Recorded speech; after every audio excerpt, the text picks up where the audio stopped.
നമസ്കാരം. എ റഹീം മുങ്ങി നടക്കുന്ന സുരേഷ് ഗോപി എം പിയെ കുറിച്ചൊരു ചോദ്യം ചോദിച്ചു. പ്രസക്തമാണ്, വൈറൽ ചോദ്യമാണ്. സിനിമയിലാണ് ജീവിക്കുന്നത്, സിനിമ ജീവിതമല്ല.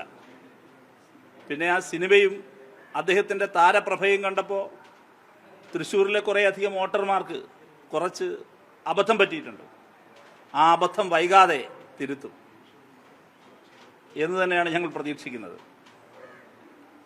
കേരളത്തിൽ ഈ സന്ദർഭത്തിൽ ഏറ്റവും അധികം പശ്ചാത്തപിച്ചത് ആരായിരിക്കും? അത് സുരേഷ് ഗോപിക്ക് വോട്ട് ചെയ്തു പോയ തൃശ്ശൂരുകാരായിരിക്കും എന്ന് ഞാൻ കരുതുകയാണ്. കേരളത്തിലും ഇന്ത്യയെ സംബന്ധിക്കുന്നിടത്തോളം ഇത്രയും ചർച്ചാ വിഷയമായ ഒരു സംഭവം ഉണ്ടാകുമ്പോൾ കേരളത്തിൽ നിന്നുള്ള തെരഞ്ഞെടുക്കപ്പെട്ട BJP-യുടെ എം പിയെ കാണാനില്ല. ലോക്സഭയിൽ നോക്കി, അവിടെ എങ്ങും മഷിയിട്ട് നോക്കിയിട്ട് കാണാനില്ല. നാട്ടുകാരുടെ നികുതി പണത്തിനാണ് മാസാമാസം ശമ്പളം മേടിക്കുന്നത്. ജയിപ്പിച്ചു വിട്ടത് ജനങ്ങളുടെ കാര്യം നോക്കാനാണ്. ആ കാര്യങ്ങൾ നോക്കാനാണ് ലോക്സഭയിലേക്ക് പോകേണ്ടത്. അവിടെ എങ്ങും കാണാനില്ല. എന്നാൽ ഇനിയിപ്പോ മണ്ഡലത്തിലെങ്ങാനും എന്തെങ്കിലും പ്രവർത്തനമായിട്ടുണ്ടോ എന്ന് നോക്കിയാൽ അവിടെയും ഇല്ല. എവിടെയോ ഏതോ മാളത്തിലേക്ക് പമ്മിയിരിക്കുന്ന ഒരു സാഹചര്യം. എന്താണ് ഇത് പുറത്തു വരാത്ത കാര്യം? ഇത്രയും വലിയൊരു സംഭവം ഉണ്ടാകുന്നു. തൃശ്ശൂരിൽ പ്രത്യേകിച്ച് സുരേഷ് ഗോപി ജയിച്ച മണ്ഡലത്തിൽ തന്നെ ക്രിസ്ത്യൻ പുരോഹിതന്മാരും സിസ്റ്റർമാരും പരസ്യമായി രംഗത്തിറങ്ങി പ്രതിഷേധിക്കുന്ന സംഭവം ഉണ്ടായിട്ടും അദ്ദേഹത്തെ അറിഞ്ഞ മട്ടില്ല. അങ്ങനെയാണ് ഇന്നിപ്പോ ഈ വിഷയവുമായി ബന്ധപ്പെട്ട് മാധ്യമങ്ങൾക്ക് മുന്നിൽ പ്രതികരിക്കാൻ വന്നപ്പോൾ എ റഹീം, ഭരത്ചന്ദ്രൻ IPS എവിടെ? കാണാനില്ലല്ലോ. നീതി നിഷേധം ഉണ്ടായിക്കഴിഞ്ഞാൽ അവിടെയെല്ലാം ഇടിവെട്ട് പോലെ വരുന്ന വ്യക്തി. ഇത്രയും വലിയ നീതി നിഷേധം ഈ നാട്ടിൽ ഉണ്ടായിട്ട് അറിഞ്ഞിട്ടില്ല, കണ്ടിട്ടില്ല, കേട്ടിട്ടില്ല. വിളിച്ചിട്ട് കിട്ടാനുമില്ല. ആള് മിസ്സിംഗ് ആണ്. പത്രത്തിൽ കൊടുക്കേണ്ട അവസ്ഥയാണ്. അല്ലെങ്കിൽ ചാനലിൽ ഈ MP-യെ കണ്ടു കിട്ടിയവരുണ്ടോ? കാര്യം ഇതിനിടയ്ക്കും ശമ്പളം കൃത്യമായിട്ട് കൈപ്പറ്റുന്നുണ്ട് എന്നുള്ള വിവരം പുറത്തേക്ക് വരികയാണ്. നികുതി പണം വെച്ചാണ് ശമ്പളം കൊടുക്കുന്നത്. ആ ശമ്പളം കൊടുക്കുമ്പോൾ അതിന് വേണ്ട പണിയെടുക്കണം. എന്ത് പണിയാണ് എടുക്കുന്നത്? ഒരു കാര്യത്തിലും കാണാനില്ല. ഈ നാട്ടിലെ ജനങ്ങൾക്ക് ഒരു വിഷയം, ഒരു ആശങ്ക ഉണ്ടാകുമ്പോൾ തിരഞ്ഞെടുക്കപ്പെട്ട വ്യക്തിയെ കാണാനില്ലെങ്കിൽ സ്വാഭാവികമായിട്ട് അന്വേഷിക്കണ്ടേ? അങ്ങനെയാണ് ഇതിപ്പോ ഇതിനെ സംബന്ധിച്ച് എ റഹീം ഈ വാചകങ്ങൾ പറഞ്ഞത്. കഴിഞ്ഞ തെരഞ്ഞെടുപ്പിന് മുമ്പ് ഈ സ്വർണ്ണ കിരീടവുമായി പോയ ഒരു MP ഉണ്ട് തിരുവനന്തപുരത്ത് നിന്ന്, കേരളത്തിൽ നിന്നുള്ള ആളാണ്. അദ്ദേഹം ഈ കാര്യവുമായി ബന്ധപ്പെട്ട് മലയാളികളായ കന്യാസ്ത്രീകൾ അറസ്റ്റ് ചെയ്തതുമായി ബന്ധപ്പെട്ട ഒരു പ്രതികരണം ഇതിനെ നടത്തി. അദ്ദേഹം സിനിമയിലാണ് ജീവിക്കുന്നത്, സിനിമ ജീവിതമല്ല. പിന്നെ ആ സിനിമയും അദ്ദേഹത്തിൻ്റെ താരപ്രഭയും കണ്ടപ്പോൾ തൃശ്ശൂരിലെ കുറേയധികം വോട്ടർമാർക്ക് കുറച്ച് അബദ്ധം പറ്റിയിട്ടുണ്ട്. ആ അബദ്ധം വൈകാതെ തിരുത്തും എന്ന് തന്നെയാണ് ഞങ്ങൾ പ്രതീക്ഷിക്കുന്നത്. കേരളത്തിൽ ഈ സന്ദർഭത്തിൽ ഏറ്റവും അധികം പശ്ചാത്തപിച്ചത് ആരായിരിക്കും? അത്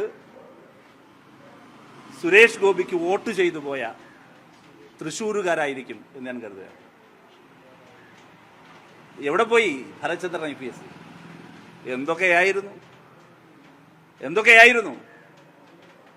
അപ്പോൾ അതെല്ലാം വെറും താരജാടകൾ മാത്രമാണ്. അതൊക്കെ ജനം തിരിച്ചറിയുന്നുണ്ട്.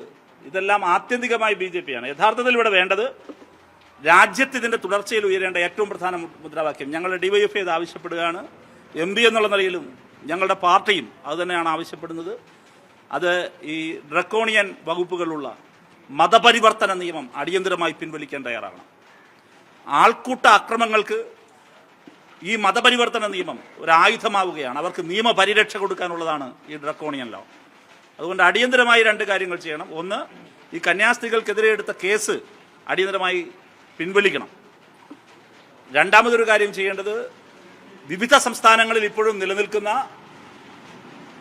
മതപരിവർത്തന നിയമം പിൻവലിക്കാൻ തയ്യാറാകണം. ആൾക്കൂട്ട അക്രമങ്ങളെ നമുക്ക് ചെറുക്കാൻ കഴിയണമെങ്കിൽ ആൾക്കൂട്ട അക്രമങ്ങൾക്ക് നിയമപരിരക്ഷ കൊടുക്കുന്ന നിയമം അടിയന്തരമായി പിൻവലിക്കണം. ഒരു MP തന്നെ അന്വേഷിക്കുകയാണ്. കണ്ടിട്ട് കുറെ കാലം എവിടെ പോയി എന്നുള്ള കാര്യത്തെ കുറിച്ച്. മാസാമാസം അക്കൗണ്ടിൽ വീഴുന്ന ശമ്പളം മാത്രം കൃത്യമായിട്ട് കൈപ്പറ്റുന്നുണ്ട്, വേറെ ഒരു പണി എടുക്കുന്നില്ലെന്ന് പറഞ്ഞാൽ എന്താണ് ഇയാൾ ചെയ്യുന്ന ജോലി എന്ന് അറിയണ്ടേ? ഈ നാട്ടിലെ ജനങ്ങൾ തിരഞ്ഞെടുത്ത് വിട്ടത് എന്തിനാണ്? ജനങ്ങളുടെ കാര്യങ്ങൾ നോക്കാനാണ്. ആ മണ്ഡലത്തിലെ പ്രശ്നങ്ങൾ നോക്കാനാണ്. ആ മണ്ഡലത്തിലെ തന്നെ പുരോഹിത വിഭാഗക്കാർ പരസ്യമായിട്ട് പ്രതിഷേധിക്കാൻ രംഗത്തിറങ്ങുമ്പോൾ MP മുങ്ങി നടക്കുന്നു എന്ന് പറഞ്ഞാൽ അതെന്താ തമാശ കളിയാണ്? അപ്പോൾ എന്തായാലും ഇത്ര വലിയ ഹീറോയിസ്റ്റിക് ആണ്, ഏത് വിഷയം വന്നാലും നിന്ന് നേരിടുന്ന ആൾ ഇങ്ങനെ മുങ്ങി എന്ന് പറഞ്ഞാൽ എന്താണ് മനസ്സിലാക്കേണ്ടത്? നേരിട്ട് പ്രശ്നങ്ങളെ തരണം ചെയ്യാനുള്ള അല്ലെങ്കിൽ നേരിടാനുള്ള ശേഷിയില്ലാത്ത വ്യക്തിയാണ് കൂടുതൽ ഞാൻ എന്തെങ്കിലും പറഞ്ഞ് പ്രശ്നമാക്കണ്ട, മുങ്ങി നടന്ന് ഈ വിഷയം തണുത്തതിന് ശേഷം പതിയെ മാളത്തുനിന്ന് പുറത്തു ചാടാമെന്നുള്ള തന്ത്രം പ്രയോഗിക്കുകയാണ്. ഇതാണ് അഭ്രപാളിയിൽ കണ്ടിട്ടുള്ള നടന് അഭിനയിക്കാൻ മാത്രമേ അറിയാവുള്ളൂ. ഏത് വിഷയമുണ്ടോ അഭിനയിച്ച് തകർക്കും. അതിനപ്പുറത്തേക്ക് അദ്ദേഹം ഈ കാണിക്കുന്നതെല്ലാം ഗിമ്മിക്കുകൾ മാത്രമാണെന്ന് റഹീം എം പി പറയുമ്പോൾ സ്വാഭാവികമായിട്ടും വിശ്വസിക്കേണ്ടതുണ്ട്. അവരെ വിശ്വസിച്ച് ഇന്നലകളിൽ അവരുടെ മുന്നിൽ കുരുത്തോല കൊണ്ടും മുട്ടിലെഴഞ്ഞും അവരുടെ പള്ളികളിൽ പോയി വീഞ്ഞു കൊടുത്തും കിരീടം കൊടുത്ത വ്യക്തിയൊക്കെ ഇന്നിപ്പോ അവർക്കൊരു പ്രശ്നം നേരിടുമ്പോൾ പുറത്തേക്ക് വരുന്നില്ല എന്ന് പറഞ്ഞാൽ അവരെ കൈയൊഴിഞ്ഞു എന്നല്ലേ മനസ്സിലാക്കേണ്ടത്. തൃശ്ശൂരിലെ ജനങ്ങൾ ഏറ്റവും കൂടുതൽ പശ്ചാത്തപിക്കുന്ന സമയം കൂടിയാണ്.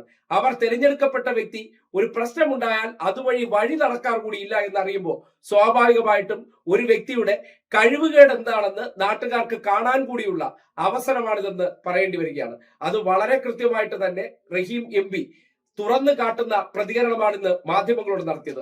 നേരിട്ട് അദ്ദേഹത്തിനോട് ഈ ചോദ്യമായിട്ട് വന്ന സന്ദർഭത്തിലായിരുന്നു ഈ പ്രതികരണം.